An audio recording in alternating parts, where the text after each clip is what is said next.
আসসালামু আলাইকুম বন্ধুরা, তোমরা কেমন আছো? আশা করি ভালো আছো। আমি আজকে সাগরের পাড়ে এসেছি তোমাদেরকে সাগর দেখানোর জন্য। ভালো করে দেখবে। এই দেখো সাগর কত সুন্দর, দেখছো? সাগরের পাড়ে এসে আজকে অনেক ভালো লাগছে। অনেক দিন পর কাজ থেকে ছুটি পেয়েছি, এর জন্য আজকে সাগরের পাড়ে ঘুরতে এলাম। সাগরের পাড়টা তোমাদের কেমন লেগেছে বলে যাবে প্লিজ। কত সুন্দর জায়গা দেখছো, আর এরকম মজার হাওয়া সাগরের পাড় থেকে যেতে ইচ্ছে করছে না। অনেক সুন্দর লাগছে।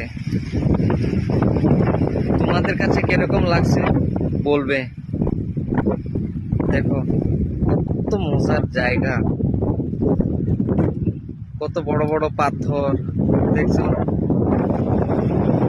অসাধারণ লাগছে।